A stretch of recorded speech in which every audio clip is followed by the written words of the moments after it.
Shemitah. Libertação.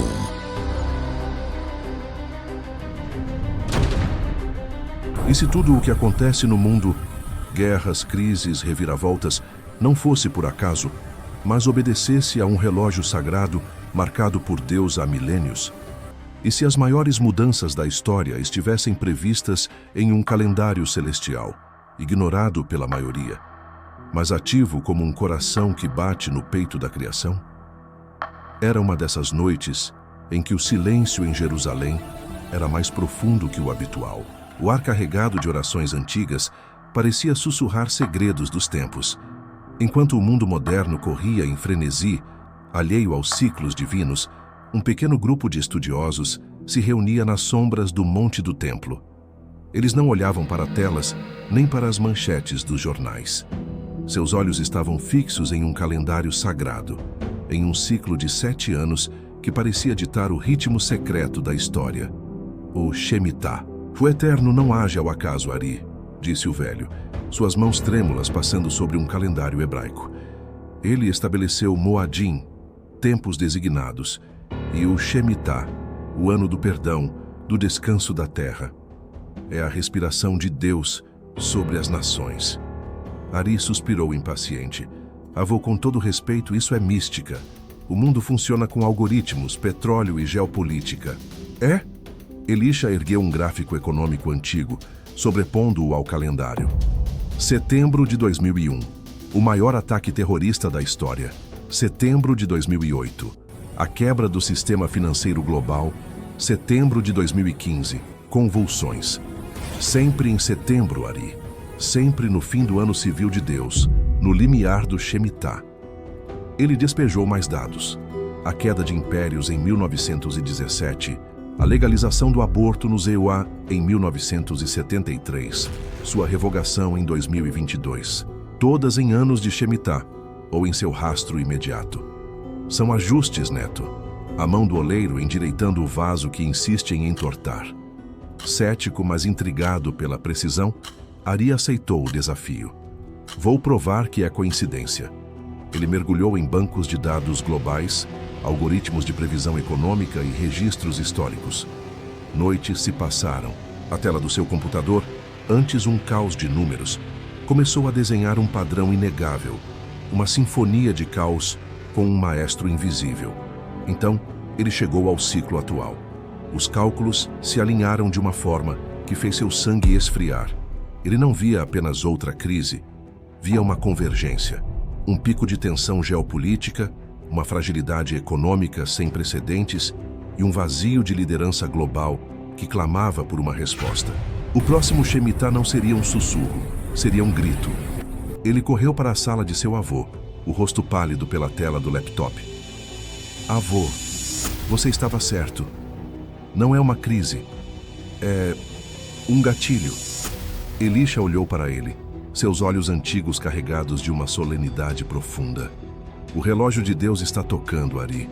A questão é, o mundo está ouvindo? Do lado de fora, as primeiras gotas de uma tempestade começaram a cair sobre Jerusalém, como lágrimas do céu por uma humanidade que havia esquecido de contar o tempo.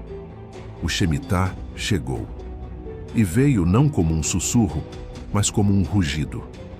A previsão de Ari se materializou com uma violência que abalou os alicerces do mundo. Bolsas de valores entraram em colapso, impulsionadas por um pânico algorítmico que nem mesmo os maiores especialistas conseguiam conter. Moedas fortes definharam em questão de horas, e uma crise de liquidez global paralisou o comércio internacional. Era setembro. O ano do ajuste celestial havia começado. Em meio ao caos, uma voz emergiu, clara, serena e profundamente convincente. Tirad Adiel, um jovem membro do establishment israelense, até então um rosto entre muitos. Com uma inteligência que parecia antecipar cada movimento do mercado e uma eloquência que acalmava até os corações mais temerosos, ele discursou para o mundo. Irmãos da humanidade. Sua voz ecoou através de telas em todos os continentes. Este não é um colapso, é um despertar. O sistema antigo, baseado em ganância e divisão, mostrou sua falência. Chegou a hora de construirmos algo novo, Suas palavras eram mel. Ele falava de unidade global, de compartilhamento de recursos, de uma nova ordem econômica baseada na equidade digital. Sem levantar a voz, ele apresentou um plano tão ousado quanto simples, que em dias começou a restabelecer uma frágil calmaria. O mundo, desesperado por um salvador, o aclamou. A mídia o coroou como o arquiteto da nova era. Em Jerusalém, Ari observava, fascinado e perturbado. Ele analisava os discursos de Adiel, os dados do mercado, a reação das massas. Ele é brilhante, avô, admitiu Ari para Elisha, mostrando gráficos que mostravam a recuperação milagrosa. Cada palavra dele, cada ação, é otimizada. É como se ele soubesse exatamente o que todos precisam ouvir. O rabino Elisha não olhava para as telas. Seus olhos estavam fixos na janela, como se visse além do físico. A serpente no Éden também foi persuasiva, neto. Ela não ofereceu veneno, mas sabedoria. O maior dos enganos não se veste de monstro, mas de anjo de luz. Ele se virou para Ari, sua expressão grave. Ele cumpre um padrão. A paz que promete é a paz do cemitério, a paz que precede a queda. Poucos dias depois, em um movimento que solidificou seu status de líder global, Adiel fez um anúncio histórico ao lado do renomado e idoso rabino Azarias ben Shaul, um estudioso da Torá profundamente respeitado por sua piedade e conhecimento místico. O povo judeu, declarou Azarias, sua voz trêmula, mas cheia de convicção. Há milênios espera por um sinal de redenção, de restauração. Eu, um humilde estudioso dos textos, creio que esse sinal nos foi dado. Ele ergueu a mão em direção a Adiel. Este homem é a resposta de Deus para nossos tempos de trevas. Ele é o pacificador, aquele que unirá não apenas nações, mas os próprios céus e a terra. A multidão irrompeu em aplausos. A aprovação de um homem tão santo como Azarias foi o selo de autenticidade que muitos precisavam. Na sala escura, Ari sentiu um frio percorrer sua espinha. Ele não era um homem de fé, mas era um homem de padrões. E o padrão que ele via era perfeito demais. A crise, o Salvador, o profeta que o endossava. Era uma equação limpa, elegante e profundamente assustadora. A pergunta que pairou naquela noite em Jerusalém não era mais se Adiel era a solução, mas quem ou o que ele estava realmente resolvendo. O outono chegou a Israel, e com ele o ar carregado da expectativa pelas festas sagradas. Enquanto o mundo ainda se recuperava do susto econômico, um novo anúncio de Adiel paralisou nações.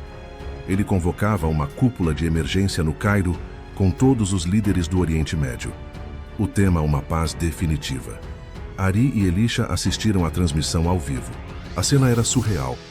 Líderes que, por gerações, se olhavam com ódio herdado, agora estavam lado a lado, ouvindo Adiel com uma atenção quase hipnótica.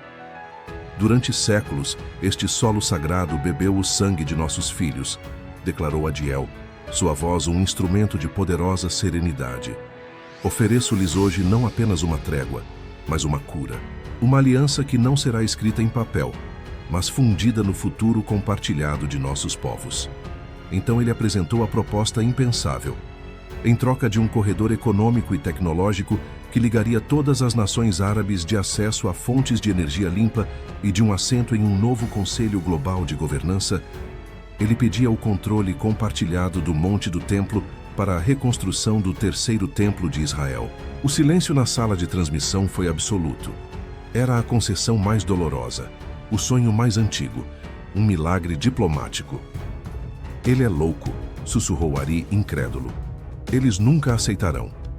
Mas, um a um, sob o olhar magnético de Adiel e a pressão internacional avassaladora, os líderes árabes, visivelmente sob um conflito interno profundo, assinaram o documento. O Pacto do Cairo estava selado. A data de sua assinatura: o primeiro dia da festa das trombetas. Em Jerusalém, um misto de euforia e incredulidade tomou conta das ruas. Pessoas choravam, abraçavam-se e dançavam. O impossível havia acontecido. Os sinos das igrejas tocaram, e os chofares soaram do Muro das Lamentações, mas seu som, para os ouvidos de Elisha, tinha um timbre diferente. Você ouve, Ari? O velho rabino perguntou, sua face pálida. Soam as trombetas, mas não é um chamado para a guerra. É um chamado para um julgamento. Ele confirmou uma aliança com muitos, por uma semana. Ele citava Daniel com a voz embargada. A paz que eles celebram é o prelúdio da maior das guerras. Ari já não tentava mais racionalizar a fé de seu avô. Os dados, os padrões, a sequência implacável dos eventos, tudo se encaixava de uma forma que sua lógica não podia mais negar. A paz tinha vindo, e ela era aterradoramente perfeita. Enquanto os fogos de artifício iluminavam o céu de Jerusalém, Adiel e Azarias apareceram juntos em uma varanda, acenando para a multidão estática. Azarias ergueu as mãos em uma bênção. Vejam, o falso profeta bradou. O Eterno lembra-se de sua aliança. As trombetas soam não para conclamar a batalha, mas para anunciar a era do Mashiach. Bendito seja Adiel, o príncipe da paz. A multidão gritou o nome de Adiel em uníssono. Um culto nascia naquela noite, sob o som de chofares e o brilho de fogos de artifício. E no meio da celebração global, uma única pergunta ecoava na mente daqueles que ainda conseguiam pensar por si mesmos. Que tipo de paz é essa, que precisa de um pacto com o dragão para florescer? A reconstrução do terceiro templo foi um espetáculo hipnótico, transmitido 24 horas por dia para um planeta fascinado. Guiados por uma precisão sobrenatural, arquitetos e operários concluíram em meses uma obra que deveria levar décadas. Era uma réplica gloriosa do Templo de Salomão, revestida de ouro e mármore branco, um farol de esperança no coração de Jerusalém. A dedicação foi marcada para coincidir com a festa dos tabernáculos. Multidões invadiram a cidade, uma maré humana de judeus fiéis e curiosos de todas as nações. A atmosfera era de euforia religiosa. O ar cheirava a incenso e expectativa. Dentro da casa simples de Elisha, no entanto, o clima era de luto antecipado. Ari observava as cenas pela TV, seu rosto uma máscara de conflito. Eles estão tão felizes, avô. Eles finalmente têm o que sempre quiseram. Eles têm uma casca, Elisha corrigiu, sua voz um fio de dor. Um belo e dourado caixão para a verdadeira fé. Hoje, a promessa se tornará profanação. Naquele dia, o ritual seguiu o antigo rito levítico. Sacerdotes vestidos de branco ofereceram sacrifícios. O som de trombetas de prata ecoou pelos pátios. O povo cantava salmos. Tudo era perfeito, até que Adiel, acompanhado por Azarias, subiu os degraus que levavam ao santo lugar. Um silêncio reverente caiu sobre a multidão. Esperavam um discurso, uma oração. Mas Adiel atravessou o santo lugar e parou diante do véu do Santo dos Santos. Então, sem uma palavra, ele o rasgou ao meio. Um choque coletivo percorreu a praça. Antes que a incredulidade pudesse se transformar em protesto, Azarias ergueu as mãos. Não temais! Sua voz amplificada ecoou como um trovão. O véu foi rasgado não por mãos ímpias, mas porque a antiga separação acabou. O Eterno agora habita entre nós, em carne. Adiel entrou no Santo dos Santos, o lugar onde apenas o sumo sacerdote podia entrar, e apenas uma vez por ano. Ele se virou e sentou-se no local onde a Shequina, a presença gloriosa de Deus, deveria repousar. A confusão se transformou em horror para alguns e em êxtase blasfemo para outros. O sacrifício contínuo cessou. Adiel declarou, sua voz agora carregada de uma autoridade que não era mais humana. Não há mais necessidade de sangue de animais. O sangue que importa é o da nova aliança, minha aliança. Foi quando Azarias, com lágrimas de falsa emoção, apontou para uma imagem colossal de Adiel que havia sido erguida no pátio. Eis o sinal. O Eterno deu um sinal. E então, o impossível aconteceu. A estátua de ouro e aço ganhou vida, não de carne e osso, mas de luz e som. Uma voz metálica, fria e sobrenatural saiu dela, penetrando as almas. Prostrai-vos, adorem a imagem de Adiel, o ungido. Aquele que se recuar, a morte será seu destino. O grito que saiu da boca de Elisha não foi de surpresa, mas de agonia confirmada. A abominação! Ele gritou, rasgando suas vestes num ato de profundo luto judaico. A abominação da desolação, Daniel, Yeshua, eles avisaram. Ari, paralisado, viu a cena na tela. Viu a multidão, em pânico e êxtase, se ajoelhando. Viu a fé de seus antepassados ser usurpada diante de seus olhos. E pela primeira vez, não foram os dados, mas uma verdade espiritual primordial que queimou em seu coração. Eles haviam sido enganados. Todos. Enquanto a voz da imagem ecoava, ordenando adoração, uma nova pergunta, urgente e terrível, nasceu no coração do remanescente fiel. Agora que o mal se assentou no trono de Deus, para onde podemos fugir? A euforia pela divindade revelada de Adiel foi curta e artificial, sustentada por um frenesi midiático orquestrado. Logo, a realidade cruel da nova ordem global impôs seu peso. Os juízos previstos nas Escrituras começaram a cair sobre a terra como marteladas. Águas tornaram-se amargas, pragas assolaram as plantações e o sol pareceu queimar com fúria renovada. A economia que Adiel prometera estabilizar entrou em colapso terminal. Era o caos que precede o controle absoluto. Foi então que Azarias, o falso profeta, apareceu em todas as telas do planeta. Seu rosto, outrora sábio, agora transmitia uma severidade implacável. Irmãos da humanidade, ele começou, sua voz uma mistura de falsa pena e autoridade de aço. O Deus vivo, Adiel, vê nosso sofrimento. A velha ordem de ganância e corrupção nos trouxe até este abismo, mas ele, em sua infinita misericórdia, oferece um novo começo, um sistema de pureza, equidade e unidade. Ele apresentou a solução celestial, uma moeda digital global, um sistema de identificação único e infalível. Para participar, para ter acesso a comida, remédios, combustível, para simplesmente comprar ou vender, era necessário um ato de lealdade, um ato de adoração. Recebam a marca, ordenou Azarias, erguendo um dispositivo que lembrava um scanner. Na mão direita, o local da ação, ou na testa, o centro do pensamento e da vontade. Esta marca é o selo do seu Deus, o nome de Adiel e o número do seu nome, 666. É o seu passaporte para a nova era. Aquele que a rejeitar, rejeita a própria vida. A ordem foi implementada com eficiência aterradora. Centros de registro surgiram em todas as cidades. Filas intermináveis se formaram. Para muitos famintos e desesperados, a marca era a tábua de salvação. É para o nosso bem, diziam uns aos outros, enquanto um laser queimava o código na sua pele. Nosso Salvador está nos cuidando. Mas para o remanescente fiel, aqueles que haviam reconhecido a blasfêmia no templo, a marca era a linha final. Em sua casa, Ari e Elisha assistiam a relatos de pessoas sendo presas por se recusarem. Famílias eram separadas. Pais eram forçados a escolher entre marcar seus filhos ou vê-los definhar de fome. Eu não posso, avô, sussurrou Ari olhando para suas próprias mãos. Mesmo que eu não acredite em tudo como você, marcar a minha pele em adoração a um homem é errado. É a escravidão final. Elisha colocou uma mão trêmula no ombro do neto, orgulho e dor em seus olhos. Esta é a hora, meu filho. A hora de confessar com a sua vida o que você entendeu com a sua mente. Eles podem ter o corpo, mas não tocarão na sua alma. Naquela noite, enquanto toques de recolher eram impostos e drones sobrevoavam a cidade, o primeiro grupo de resistentes se reuniu secretamente.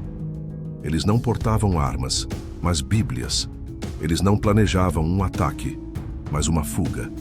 Eles sabiam que Jerusalém não era mais segura. A ordem para fugir para os montes dada por Yeshua não era mais uma profecia. Era uma ordem de operações. A pergunta já não era se eles deveriam resistir, mas quanto estavam dispostos a perder para provar que a marca em seus corpos era menos importante que o nome escrito em seus corações. Jerusalém havia se tornado uma gaiola dourada. Sob a sombra do templo profanado, o ar pesava com a opressão do sistema da besta. Toques de recolher, drones de vigilância e patrulhas armadas tornaram as ruas um campo de caça. O remanescente fiel, marcado não por um código, mas por sua recusa, tornou-se uma nação invisível dentro da cidade. Foi Elisha, com a clareza de quem lia os sinais dos tempos como outros leem o jornal, quem deu a ordem. É hora, ele sussurrou em uma reunião secreta na casa de um simpatizante. Yeshua nos disse: os que estiverem na Judéia, fujam para os montes. A hora é agora. Não podemos esperar um dia a mais. A fuga não foi uma marcha heróica, mas um êxodo de fantasmas. Eles se moveram sob o manto da noite por túneis de esgoto e trilhas esquecidas nos vales que cercam a cidade. Famílias inteiras com crianças enfaixadas para abafar o choro, idosos sustentados por jovens, todos com nada mais que a roupa do corpo e cópias da Torá e do Novo Testamento escondidas sob as vestes. Ari guiava um grupo, sua habilidade com dados substituída por um instinto aguçado de sobrevivência e uma fé recém-nascida, que se fortalecia a cada passo. A jornada através do deserto da Judéia foi um calvário. O sol implacável durante o dia e o frio cortante da noite testavam seus limites. A fome e a sede eram demônios constantes. Mas era ali, na vastidão desolada, que os milagres começaram. Uma fonte de água pura jorrou de uma rocha seca, onde Ari, por pura intuição, decidira parar para descansar.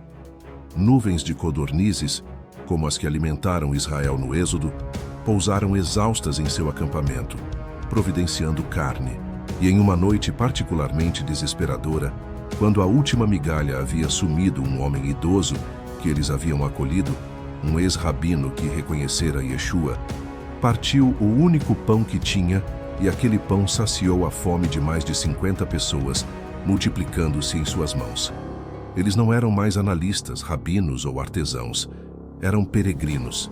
Sua teologia foi forjada no fogo da necessidade. Nas cavernas que se tornavam suas catedrais, eles cantavam os salmos que agora entendiam com o coração, e não apenas com a mente.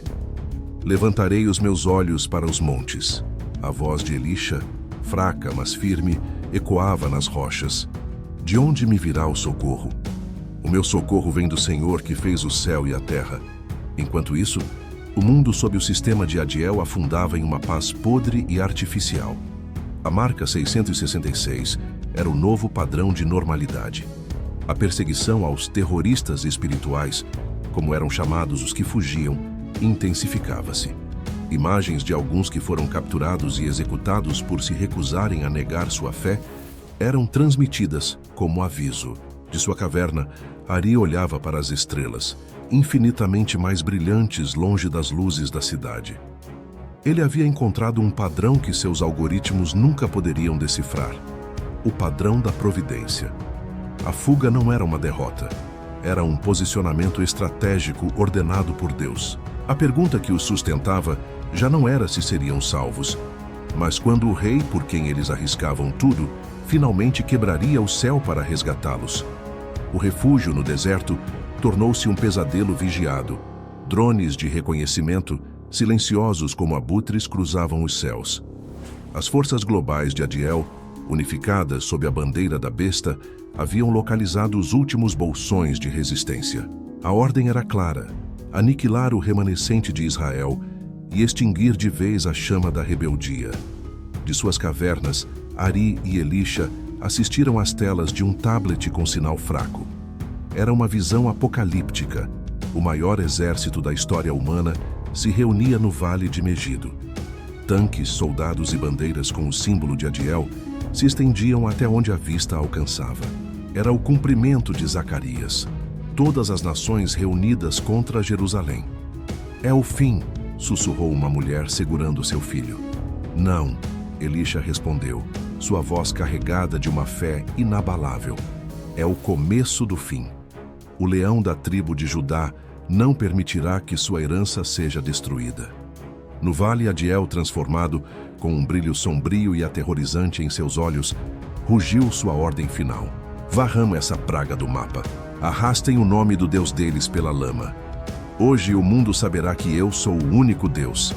O rugido dos motores e o clamor de guerra preencheram o ar. Os primeiros mísseis foram lançados. E então, tudo parou.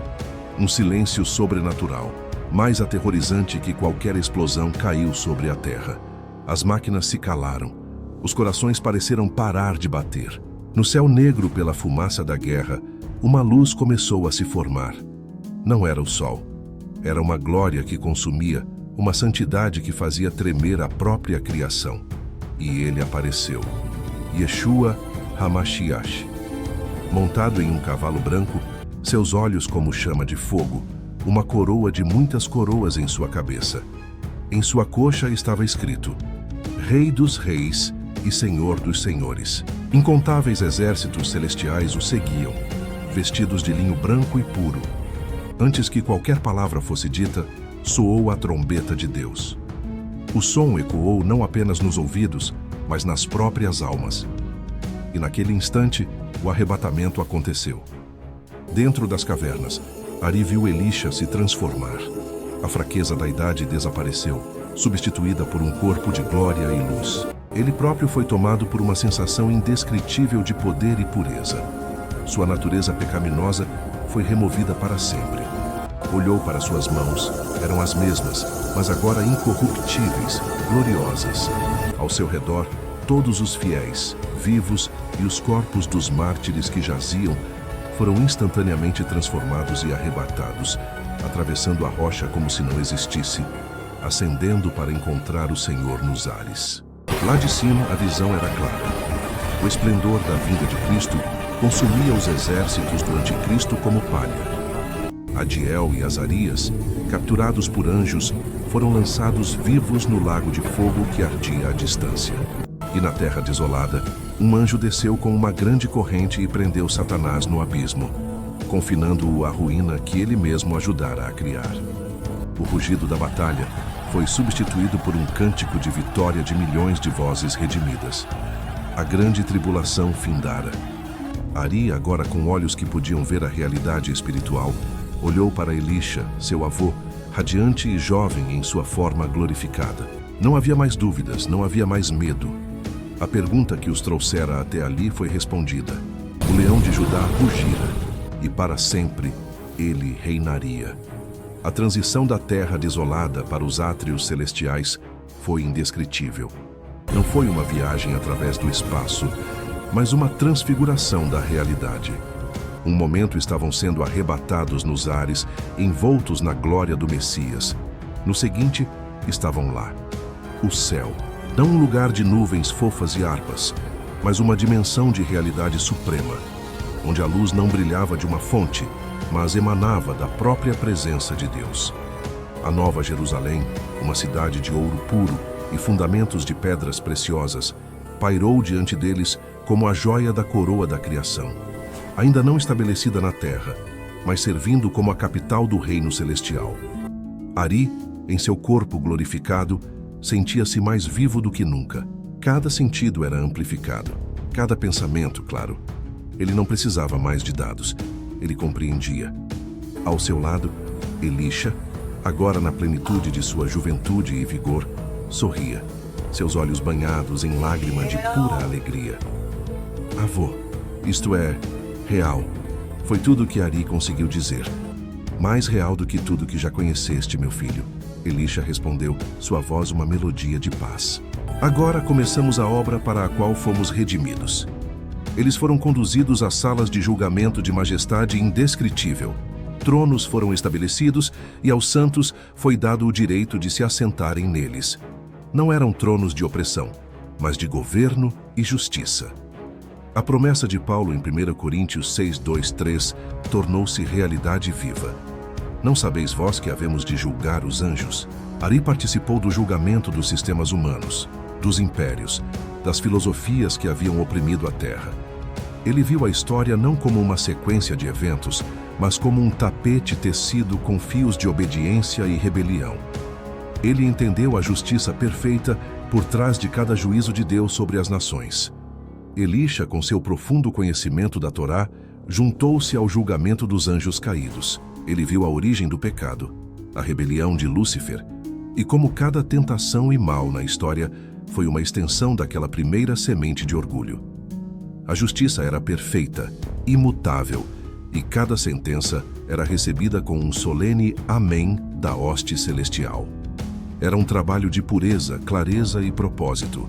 Não havia vingança, apenas a restauração da ordem divina. Enquanto julgavam, eles próprios eram curados de qualquer último resquício de dúvida ou dor terrena. Olhando para baixo, através da visão que seus novos corpos permitiam, eles viam a Terra, um planeta silencioso e escuro, envolto em trevas, um reino de ruínas. E preso no abismo daquele mundo desolado, eles podiam sentir a presença de Satanás, acorrentado, confinado ao seu próprio domínio de escuridão, impotente e aguardando seu destino final. Eles não reinavam na terra, eles reinavam sobre a terra, com Cristo, a partir do céu. Eram sacerdotes e reis, governando com justiça e amor, enquanto o planeta abaixo passava por seu longo sábado de desolação, 1000 anos. A pergunta que agora os guiava não era de sobrevivência, mas de propósito. Como administrar a justiça perfeita de Deus, enquanto aguardamos o dia em que toda a criação será finalmente e totalmente redimida? O reinado celestial de 1000 anos não foi uma espera passiva, mas uma era de governo ativo, aprendizado profundo e adoração ininterrupta.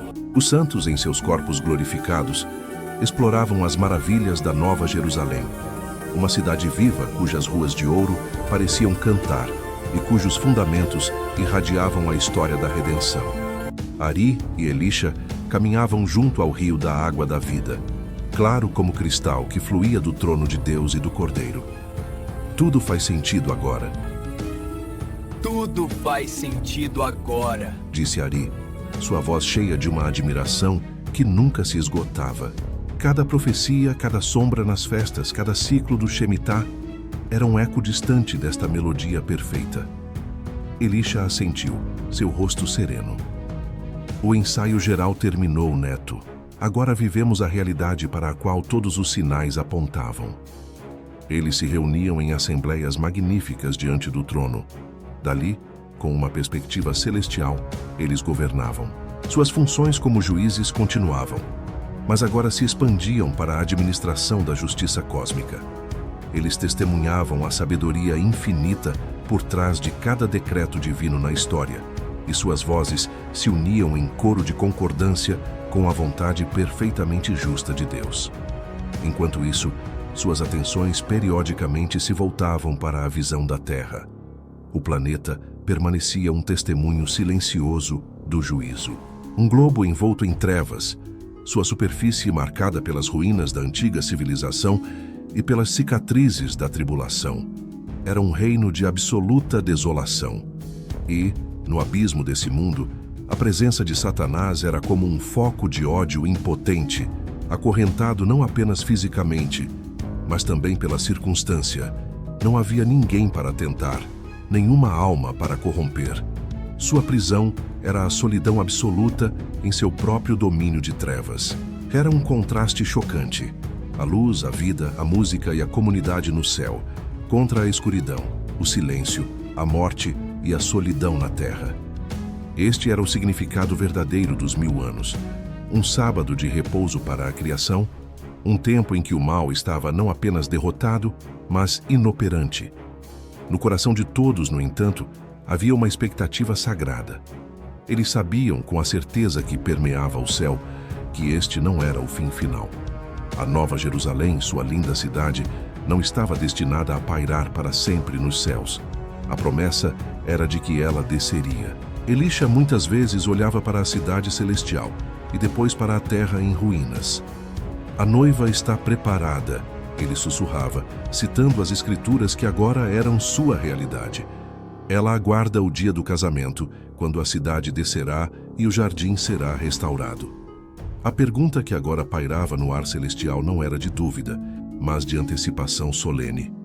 Quando a cidade descer, trazendo o céu para a terra, o que restará da velha criação para recebê-la, além do inimigo acorrentado e um palco vazio preparado para o ato final?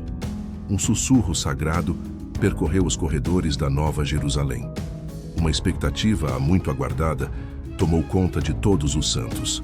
O milênio celestial, com suas infinitas maravilhas e seu governo perfeito, chegava ao seu clímax. Uma ordem direta do trono ecoou em cada coração.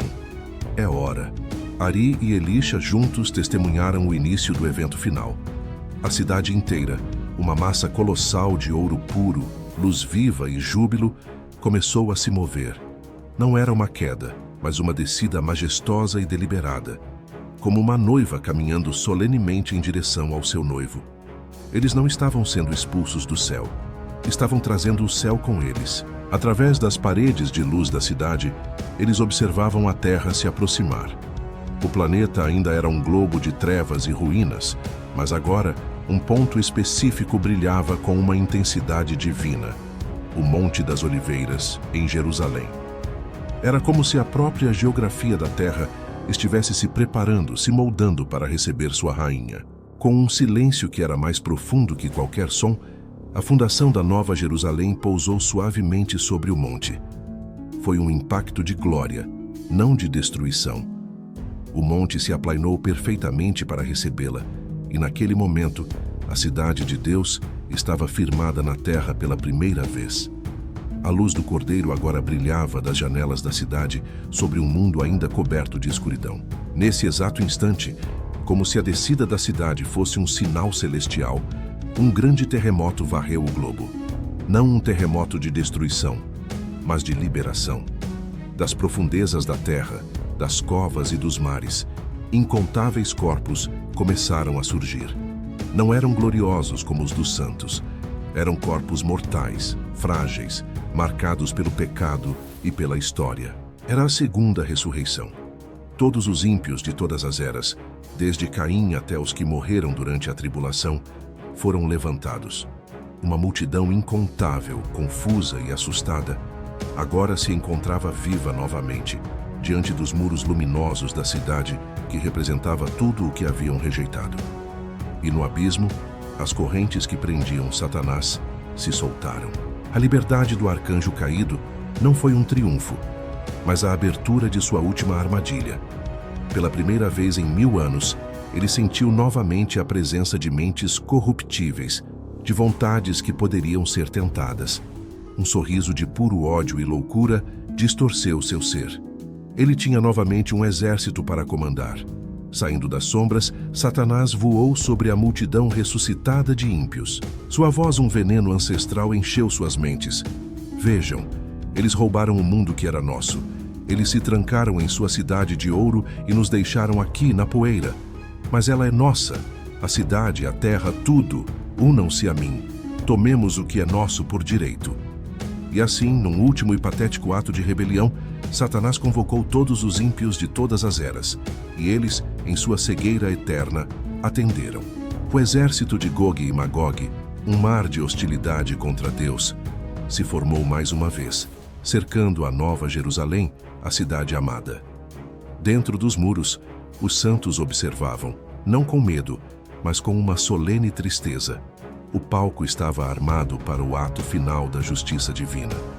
A pergunta não era se a cidade cairia, mas, quando o fogo do céu consumir esta última rebelião, o que sobrará para impedir a alvorada da eternidade? O cerco à Nova Jerusalém foi a mais grotesca e patética cena da história da rebelião. Milhões de ímpios ressuscitados, de todas as eras e nações, armados com uma fúria impotente, cercaram os muros de luz. Suas vozes erguiam um clamor primitivo de ódio, inveja e blasfêmia. Eram guerreiros assírios ao lado de legionários romanos, ditadores do século XX junto a criminosos comuns, todos unidos por um único laço: sua rejeição final a Deus. Satanás, no auge de sua ilusão, sobrevoava a horda, incitando-o. A cidade é nossa, o trono é meu. Arranquemos o cordeiro de seu lugar. Dentro da cidade não havia pânico. Havia uma solenidade profunda, uma expectativa pelo ato final de justiça que traria a consumação de todas as coisas. Os santos observavam das muralhas, não como espectadores, mas como testemunhas oficiais do veredito divino. Ari e Elisha estavam lado a lado. Ari, com sua mente agora capaz de compreender dimensões infinitas, via a cena não apenas como uma batalha, mas como a manifestação física de cada pecado não redimido. Elisha, com a sabedoria dos profetas, via o cumprimento de toda a palavra divina. É o fim do caminho que começou no jardim, Elisha sussurrou. Então do trono saiu uma voz que não era um som, mas uma ordem que reverberou em toda a criação. Não era uma voz de fúria, mas de conclusão. Imediatamente, o céu acima da horda inimiga se abriu, não para a volta de Cristo, mas para o derramamento do fogo do juízo final. Uma cortina de chamas brancas e puras desceu, não como fogo terrestre, mas como a própria essência da santidade de Deus, consumindo tudo em seu caminho. Não houve luta, não houve grito de batalha, houve um instante de luz ofuscante e absoluta, e então silêncio. O exército de Gog e Magog, Satanás e toda a sua hoste de ímpios foram consumidos completamente. Não restou cinza, nem memória. Foi a aniquilação total e definitiva do mal em sua forma rebelde. No mesmo instante, um anjo poderoso desceu e, com a mesma corrente milenar, arrastou Satanás e o lançou no lago de fogo, onde a besta e o falso profeta já estavam. A justiça eterna foi servida. O grande acusador foi silenciado para sempre. Então, a própria morte e o inferno, o Hades, os últimos inimigos, foram convocados perante o trono. Eles, personificações dos grandes temores humanos, foram lançados no lago de fogo. A morte foi abolida, o ciclo de pecado e consequência foi quebrado para sempre. Um silêncio absoluto, puro e limpo, caiu sobre a criação. A velha terra, testemunha de tanto pecado e dor, estava vazia. A rebelião havia sido erradicada desde a raiz. O palco estava limpo. A única pergunta que restava, ecoando na glória da Nova Jerusalém, era a mais gloriosa de todas. Agora que toda lágrima foi enxugada, todo pecado julgado e todo inimigo derrotado, como será viver na luz eterna do Deus que é tudo em todos? O silêncio que se seguiu ao juízo final não era de vazio, mas de plenitude. Uma paz cósmica profunda e completa envolveu a criação. A velha terra, cena do grande drama do pecado e da redenção, jazia em quietude solene. Sua missão estava cumprida. Então, daquele mesmo trono que havia pronunciado o juízo, saiu uma nova voz. Desta vez, era uma voz de renovação, tão poderosa quanto a anterior, mas carregada de uma promessa de vida eterna. Eis que faço novas todas as coisas. E assim foi, não com um estrondo, mas com um ato de pura vontade divina. Os céus atuais, o firmamento que testemunhara a queda e a luta, se dissolveram como um pergaminho que se enrola. A terra e todo o universo material, manchado pela maldição do pecado, foi consumido por um fogo purificador.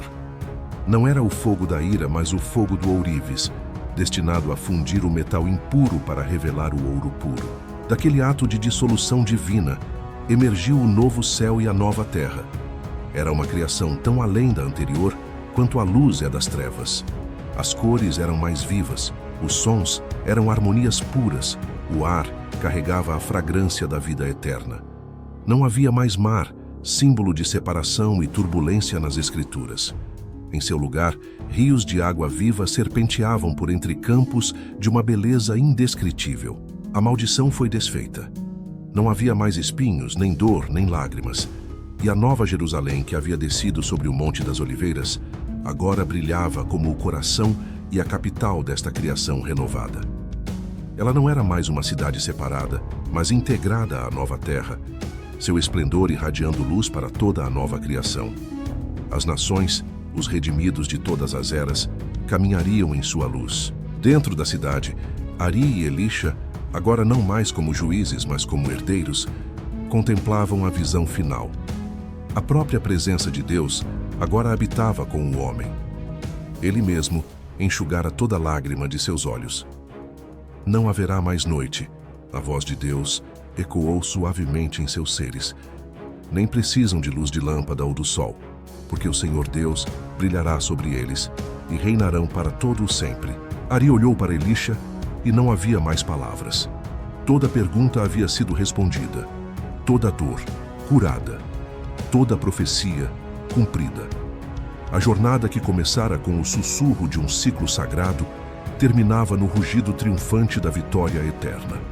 A grande narrativa do Shemitah das festas da tribulação e do milênio chegava ao fim, e o que começava era a eternidade. Uma existência de descobertas infinitas na presença infinita de Deus, onde o tempo, como o conheciam, não existia mais. O leão de Judá rugira, o cordeiro fora morto e ressuscitara, e agora ele reinava. Eis que está feito. Eu sou o Alfa e o Ômega, o princípio e o fim.